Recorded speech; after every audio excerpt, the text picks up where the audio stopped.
السلام عليكم ورحمة الله وبركاته. إن الحمد لله نحمده ونستعينه ونستغفره ونعوذ بالله من شرور أنفسنا ومن سيئات أعمالنا. من يهده الله فلا مضل له ومن يضلل فلا هادي له. وأشهد أن لا إله إلا الله وحده لا شريك له وأشهد أن محمدا عبده ورسوله صلى الله تعالى عليه وعلى آله وصحبه وسلم تسليما كثيرا. أما بعد أعوذ بالله من الشيطان الرجيم وأقيموا الصلاة وآتوا الزكاة واركعوا مع الراكعين.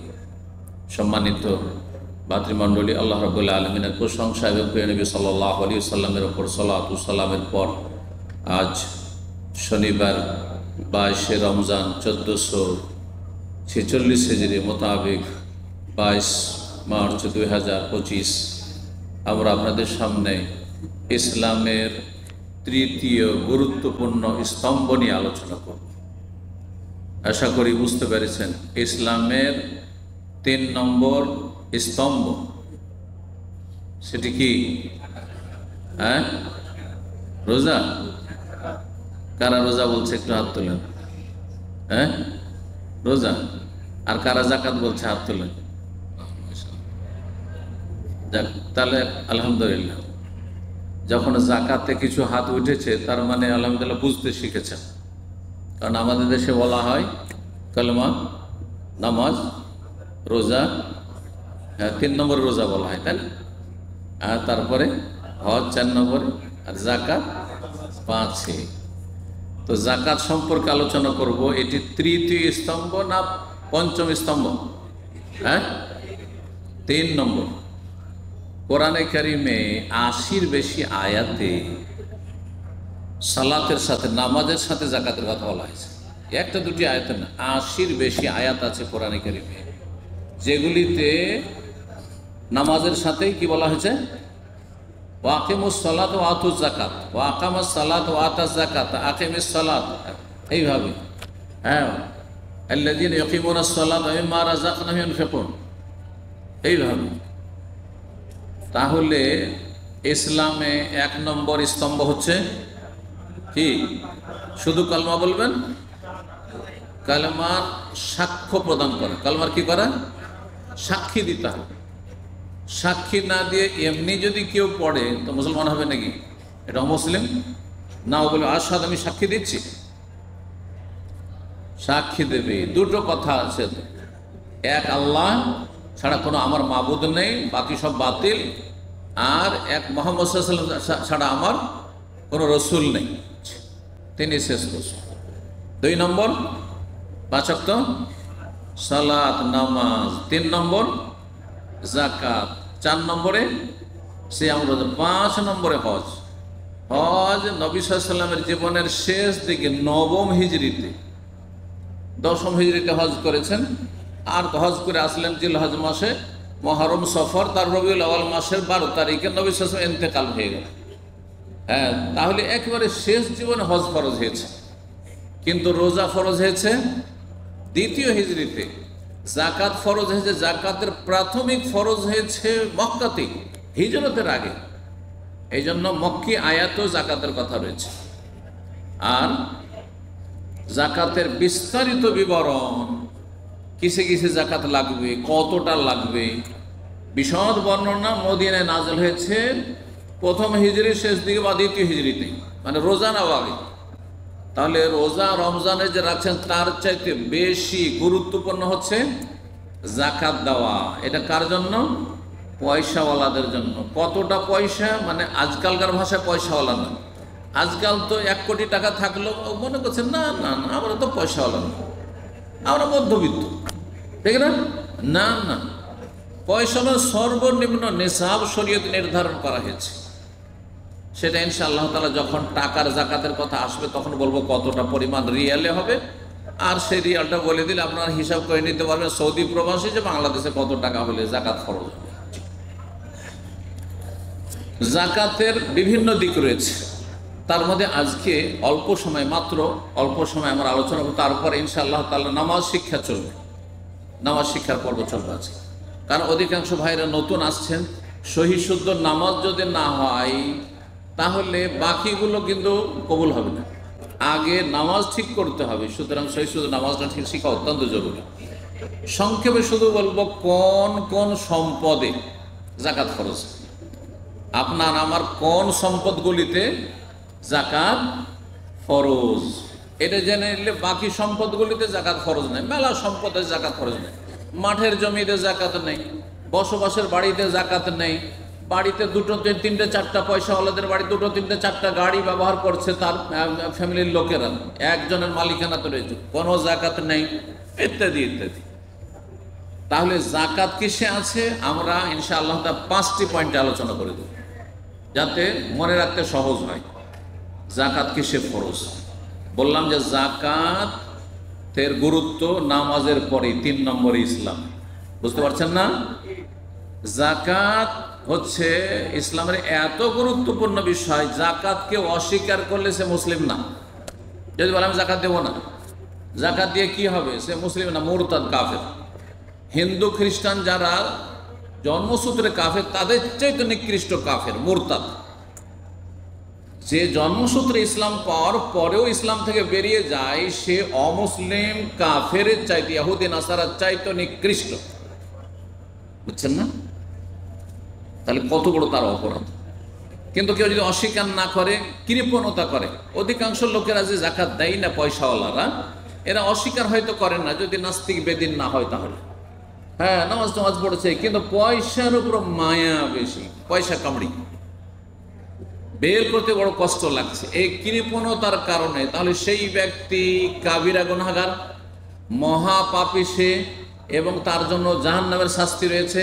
তার এই ধন সম্পদগুলিকে জাহান্নামের আগুনে সেগুলিকে উত্তপ্ত করা হবে, একবারে লাল করে উত্তপ্ত করা হবে। যেমন কামার শালাতে লোহাগুলিকে, অস্ত্রগুলিকে কি করা হয়? লাল করে পোড়ানো হয় দুনিয়ার আগুন দিয়ে, তার 70 গুণ বেশি তাপ থাকবে জাহান্নামের আগুনে, সেটা দিয়ে উত্তপ্ত করে শাস্তি দেওয়া হবে। সহিহ বুখারী মুসলিমের হাদিসে রয়েছে, কঠিন শাস্তি রয়েছে যারা জাকাত দেয় না। আর জাকাত দেওয়া মানে খেয়াল খুশি নয়, এই আমি মেলা টাকা দিয়ে দিলাম, বিনা হিসাবে দিলে হবে না, হিসাব করে দিতে হবে। আপনার ব্যাংকে কত টাকা আছে, কোন দেশে, সৌদিতে কত টাকা আছে, তো বাংলাদেশে কত টাকা আছে, বাংলাদেশে 10টা ব্যাংকে অ্যাকাউন্ট আছে, কত টাকা আছে, আপনার বাড়িতে কত টাকা জমা আছে, পকেটে কত টাকা জমা আছে, সব হিসাব করতে হবে। একজনের মালিকানা যত টাকা আছে, এত সোজা না। আপনি কোম্পানি হিসাব করছেন, ইনভেন্টরি করছেন, বুঝেন আপনারা, হয়তো বছরে একবার হিসাব নিকাশ হয়, হ্যাঁ, যে কতটা এলো কতটা গেল। আপনার টাকা পয়সা হিসাব করতে হবে, যে 1 বছর ধরে যে টাকা পয়সা ছিল, এখন আবার 1 বছর পুরা হচ্ছে। আর সাধারণত মুসলিমরা রমজানে জাকাত দিয়ে থাকে, সেই জন্য রমজানে আলোচনা না, রমজানের সাথে জাকাতের সম্পর্ক নেই। জাকাতের সম্পর্ক হচ্ছে কিসের সাথে? রমজানের সাথে যখন নেয়, তো কিসের সাথে সম্পর্ক? বছর পুরা হওয়ার সাথে, বছর পূর্তির সাথে। বুঝছেন না? আপনার টাকা ধর রমজানের 1 মাস 2 মাস আগেই 1 বছর বয়স হয়ে গেছে, 2 মাস আগে থেকে ফরজ আছে, বিলম্ব করছেন, গুনাহগার হচ্ছেন আপনি। রমজানের জন্য বিলম্ব করবেন, কিন্তু মানুষ আজকাল অভ্যাস বানিয়ে নিয়েছে, রমজানের সাথে সামান্য কোনো জাকাতের সম্পর্ক নেই। ঠিক, তাহলে জাকাত ফরজ কয় রকমের সম্পদে বললাম? 5 নম্বর। 1 নম্বর হচ্ছে যা জমি থেকে ফসল ফল উৎপন্ন হয়, ফসল যেগুলো মানুষ খায়, খেতে পারে, যেমন ধান, গম, জব, আর যতগুলি ডাল জাতীয় যত কিছু রয়েছে, সেটা বুট হোক, আর মাসকলাই হোক, অমুক হোক, মুসুর হোক, যা হোক, খাদ্যদ্রব্য এক কথা যা উৎপন্ন হয়। আর ফলের মধ্যে এতটুকু শর্ত আছে যে সেই ফল না, আমে নয়, জামে নয়, কাঁঠালের নয়, এমন ফল যেগুলোকে রাখা যায় দীর্ঘ সময় ধরে, আর সেটা খেয়ে মানুষ সারা জীবন বাঁচতে পারে। এই ফলের মধ্যে শুধু খেজুর আর কিশমিশ হাদিসে এসেছে, খেজুর, কিশমিশ, এই ধরনের ফলগুলো। জি, খেজুর খেয়ে সারা জীবন বাঁচতে পারে, খেজুর পানি খেয়ে। সাহাবায়ে কেরামগণ অধিকাংশ খেজুর পানি খেয়ে বেঁচেছেন। মাঝে মধ্যে কখনো কিছু পেলেন তো পেলেন, না হলে খেজুর পানি তাদের মূল খাবার ছিল, কয়েকটা খেজুর আর পানি, সুস্থ থাকবেন, কোনো অসুবিধা হবে না। তো এসব ফলে জাকাত লাগবে। যেসব ফল পচে সরে নষ্ট হয়ে যাবে, না খেলে, তা কলা, জাকাত নেই। কলার বাগান আছে, জাকাত নেই। হ্যাঁ, কলা বিক্রি করার পর টাকা জমা হইলো, তারপরে সব টাকাগুলোর সাথে আপনার অ্যাড করেন, আর বছরে একবার তখন জাকাত দেন। যদি খেয়ে দিয়ে বাঁচে তাহলে খরচ করি। দলিল কোরআনে কারিমে সূরা বাকারা 267 নম্বর আয়াত, আল্লাহ বলছেন, ইয়া আইয়ুহাল্লাযীনা আমানু, হে ঈমানদারগণ, আনফিকু মিন তাইয়্যিবাতি মা কাসাবতুম, তোমরা পাক পবিত্র যা উপার্জন করো, হালাল তা খরচ করো, মানে যাকাত দাও। অমিম্মা আখরাজনা লাকুম মিনাল আরদ, আর যা জমি থেকে উৎপন্ন হয় তাতে যাকাত দাও, মানে ফসলে আর ফলেও যাকাত দাও। কখন যাকাতটা দিতে হবে? ফসল ফলের যাকাত বছরে একবার, না কেটে নেওয়ার সাথে সম্পর্ক? হ্যাঁ, কেটে মেরে নিয়ে আসার সাথে সম্পর্ক। এর দলিল সূরা আনামের আয়াত 141, আল্লাহ বলছেন, ওয়া আতু হাক্কাহু ইয়াওমা হাসাদিহি, ফসলের যাকাত দেবে যেই দিন কেটে মেরে ঘরে তুলবে, সেই দিন, যেদিন কেটে মেরে তুলবেন সেদিন আপনাকে অসুর দিতে। এর নাম কি? অসুর বলে আমাদের দেশে। ওই 10 মনে 1 মন বিনা সেচেন আগে ফসল হইতো। হ্যাঁ, আগের যুগে আমরা ছোটকালে দেখেছি। সেচ প্রথম দেখতে লাগলাম যে এই পাম্প সেট মেশিন আসলো, তার আগে আমাদের ছিল না। আমরা দেখেছি 10 বছর 12 বছর বয়সে প্রথম এইসব মেশিনগুলো এসেছে, আর সেচের প্রয়োজন হয়েছে। আর এইসব সেচের ধান আর সেচের গম, তার আগে গমও হইতো বিনা সেচে, ধানও হইতো, আউশ ধান হইতো ভাদ্র মাসে, সব বিনা সেচে হইতো। জি, তো এর দলিল নবী সাল্লাল্লাহু আলাইহি সাল্লামের হাদিসে রয়েছে। কতটা ফসল হলে যাকাত লাগবে? 300 সা। হাদিসে রয়েছে 300 সা যদি হয়ে যায়, তাহলে সংক্ষেপ করার জন্য সবগুলো হাদিস আমি পড়ছি। কতটা লাগবে? ফসল হচ্ছে 2 রকম, সেচ করা ফসল আর বিনা সেচের ফসল। বিনা সেচে খরচ কম, মেহনত কম, সুতরাং 10 মনে 1 মন দিতে হবে পরিমাণ। আর যদি সেচ করা হয় তাহলে মেহনত বেশি, খরচ বেশি, সুতরাং 20 মনে 1 মন দিতে হবে। এবার বুঝেছেন? তাহলে কতটা দিতে হবে, কতটা পরিমাণ হইলে আপনি যাকাত দাতা হয়ে গেছেন, যাকাত ফরজ হয়েছে, সেটা বললাম 300 সা। 1 সা কততে হয়? কেউ বলছে 2.5 কেজি, কেউ হচ্ছে 3 কেজি। এই ক্ষেত্রে সতর্কতা অবলম্বন করবেন, কারণ 2.5 কেজি করে ধরেন, তাহলে 300 সায় কত হয়ে যায়? 3 আড়িয়ে 750 কিলো। 750 কিলো যদি গম হয়, ধান হয়, তাহলে যাকাত ফরজ হয়। কিন্তু যদি 3 কিলো করে ধরেন, তাহলে কত হবে? হ্যাঁ, 300 সা, 3 তিরিকে 9, তাহলে 900 কিলো হয়ে যাবে। হ্যাঁ, তো এই জন্য এখানে সতর্কতামূলক বলবো যে 750 কেজি যদি হয়ে যায় তাহলে যাকাত দিয়ে দেন। 2 নম্বর যাতে যাকাত ফরজ, সেটা হচ্ছে গবাদি পশু। গবাদি পশু মানে গৃহপালিত পশু, যেগুলোর মানুষরা গোস্ত খায়, ঘোড়াতে না। ঘোড়া যদি ব্যবসা থাকে তাহলে ঠিক আছে, ঘোড়া চড়ার জন্য 2-4-5টা ঘোড়া আছে, ঘোড়ার যুগ, অসুবিধা নেই, ওতে যাকাত লাগবে না। হ্যাঁ, সেটা বাহন আপনার। কিন্তু গবাদি পশু যেগুলো গোস্ত খাচ্ছেন, হ্যাঁ, আর অধিকাংশ সময় চারণভূমিতে চড়ে খাচ্ছে, আপনার ফার্মের গরু নয়, হ্যাঁ, আর ফার্মের ছাগল নয়। ফার্মের গরু, ফার্মের ছাগল হয়, তাহলে 5 নম্বর সম্পদ পড়বে, ব্যবসায়ী সামগ্রীতে চলে যাবে। 2 নম্বর যেটা, সেটা হচ্ছে গবাদি পশু, যেটা কি করা হয়, অধিকাংশ সময় চড়ে চারণভূমিতে খায়, তাই যা এক সময় হইতো। তো এর নেশাব যদি ওট হয় তাহলে 5টি, গরু হলে কে বলতে পারে? কারো জানা আছে? কত? জোরে বলেন। হ্যাঁ, 30, মাশাআল্লাহ। আর যদি ছাগল হয় 40টি। জি, এই ছিল, এটার দরকার পড়বে না, সুতরাং সংক্ষেপে এতটাই যথেষ্ট। এই মর্মে মেলা হাদিস রয়েছে রাসূলুল্লাহ সাল্লাল্লাহু আলাইহি সাল্লামের। 3 নম্বর যাতে যাকাত লাগবে সেটা হচ্ছে স্বর্ণ। কি? গোল্ড, সোনা। জি, স্বর্ণে যাকাত লাগবে। স্বর্ণে যাকাত লাগবে কতটা, আর কতটা নেশাব? নেশাব মানে সর্বনিম্ন কতটা সোনা হলে হবে? 20 দিনার বা 20 মিসকাল, যেটাকে মিসকাল বলে সেটাকে দিনার বলে। যেমন যেটাকে আমাদের দেশীয় ভাষায় ভরি বলে, ভরি বুঝেন তো, সেটাকে তোলা বলে। অনেকে বুঝে না, হ্যাঁ, তখন বিব্রত হয়ে যায়, একজন তোলা বলছে আর একজন ভরি বলছে, কথায় একই। ওই রকমের দিনার, আরবরা দিনার বলে, মিসকালও বলে। 20 মিসকাল, 20 মিসকাল সমান কত? ভরিতে 7.5 ভরি। কত? ভরিতে 7.5 ভরি। 7.5 ভরিতে কত গ্রাম হয়? 85 গ্রাম। কত? 85 গ্রাম স্বর্ণ যদি একজনের মালিকানায় থাকে তাহলে যাকাত দিতে হবে। এই মর্মে রাসূলুল্লাহ সাল্লাল্লাহু আলাইহি সাল্লামের হাদিস রয়েছে আবু দাউদে, হাত্তা ইয়াকুনা লাকা 20 দিনারান, 20 দিনার যদি হয় তাহলে জাকাত দিতে হবে। কয়টা হয়ে গেল? 3 হইল। 4 নম্বর সম্পদ হচ্ছে চাঁদি। চাঁদির অপর নাম হচ্ছে রূপা। হ্যাঁ, রূপা। জি, এই চাঁদি রূপাতে কি লাগবে? জাকাত লাগবে। এতে নেশাব কত? এতে রাসূলুল্লাহ সাল্লাল্লাহু আলাইহি ওয়াসাল্লাম নেশাব বলেছেন 5 উকিয়া। কত বলেছেন? 5 উকিয়া। 1 উকিয়া 40 দিরহাম হয়। তাহলে 40-কে 5 দিয়ে গুণ দেন, তাহলে কত হবে? তাড়াতাড়ি বলেন অঙ্ক। 200 দিরহাম।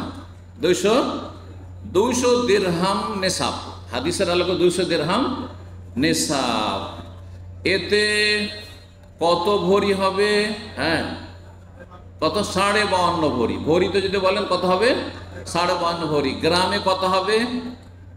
595 গ্রাম। 595 গ্রাম কারো কাছে চাঁদি, রূপা, সিলভার যদি থাকে তাহলে তাতে কি লাগবে? জাকাত লাগবে। এখন থাকলো টাকা। টাকা আর চাঁদি একই জিনিস, কারণ এই কাগজের টাকা নোট আসার আগে সারা দুনিয়াতে কি চলতো? রূপার টাকা চলতো।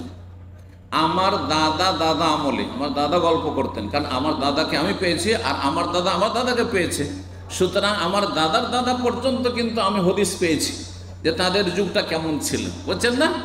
তো আমার দাদা বলতেন যে আমার দাদা ছিলেন আজি হিমায়াতুল্লাহ, উনি এক হাজি ছিলেন রাহিমাহুল্লাহ তাআলা। তো তিনি বড় পয়সাওয়ালা ছিলেন, আর তিনি ওই চাঁদির টাকা বই নিয়ে বেড়াইতেন। ক্যাথা বুঝেন তো? ওই যে ক্যাথা বিছানা বিছায়, ক্যাথা, ছোট ছোট ক্যাথা, আর ওইটা দিয়ে একটা ব্যাগ তৈরি করতো আগের মানুষরা। হ্যাঁ, আর ওটাকে বাটুয়া বলতো, ঝুলিয়ে নিয়ে বাড়িতো গাড়ি করে। বুঝতে পারছেন? এইতে করে কালেকশন করতো যাদের কাছে পাওনা থাকতো তাদের কাছ থেকে। তো তখন কিসের টাকা ছিল? চাঁদির টাকা ছিল, রূপার টাকা ছিল। তো রূপার টাকার বিকল্প হিসাবে আমাদের সুবিধার্থে কাগজ করা হয়েছে, কাগজের টাকা। সুতরাং কাগজের টাকা নেশাব সোনায় ধরলে হবে না, গোল্ডে ধরলে হবে না, কিসে ধরতে হবে? চাঁদিতে ধরতে হবে। এতে গরিবের বেশি লাভ আছে। চাঁদিতে ধরলে নেশাব কত? চাঁদিতে ধরলে নেশাব হচ্ছে 2231 রিয়াল। এই বছরের সৌদি আরবের হাইয়াত কেবারিল ওলামা, বড় বড় ওলামাদের, স্কলারদের, হ্যাঁ, সর্বসম্মতিক্রমে ফতুয়া যে এই বছরে যারা জাকাত দিবেন কারো কাছে যদি গোটা বছর ধরে 2231 রিয়াল থাকে তাহলে জাকাত ফরজ তার উপর। এখন বাংলাদেশি টাকা হিসাবে 2200 রিয়ালে কত হবে? হ্যাঁ, 70-75 হাজার, বেশি হবে না, 70-75 হাজার টাকা। 70-75 হাজার টাকা মাত্র আছে, তাতে জাকাত ফরজ হবে। কিন্তু যদি বলেন আমি স্বর্ণে নিয়ে যাব আর সে 7.5 ভরি দাম ধরবো, তাহলে কয়েক লাখ টাকা হয়ে যাবে, তাহলে গরিব তো বঞ্চিত হবে। আর তারপরে স্বর্ণের টাকা কোনো যুগে তেমন চলতো না। জি, কয়টা হয়ে গেল? 4টি হয়ে গেছে, তাই না? 5 নম্বর সর্বশেষ ব্যবসায়ী সামগ্রী। দোকান আছে, হিসাব করে মুদিখানার দোকান, আপনার দোকান আছে, জুতার দোকান আছে, আপনার অন্য কোনো দোকান আছে, আপনার গাড়ির মালিক, এই যে কোম্পানিগুলো, এটা অমক তমক, হোন্ডা, এইসব যে যাদের শোরুমের মালিক যারা, তাদেরকে জাকাত দিতে হবে। আশা করি বুঝতে পেরেছেন। আল্লাহ যেন আমলের তৌফিক দান করেন, গুনাহ খাতা মাফ করেন, এবং এই জাকাতগুলি ঠিকভাবে হিসাব করে যারা জাকাতের নেশাব হয়েছে তাদেরকে আদায় করার তৌফিক দান করেন, এবং আল্লাহ রাব্বুল আলামিন আমাদের জান্নাতুল ফিরদাউস দান করেন। জাযাকুমুল্লাহু খাইরান ওয়া সাল্লাল্লাহু আলা মুহাম্মাদ ওয়া আলা আলিহি ওয়া সাহবিহি আজমাইন।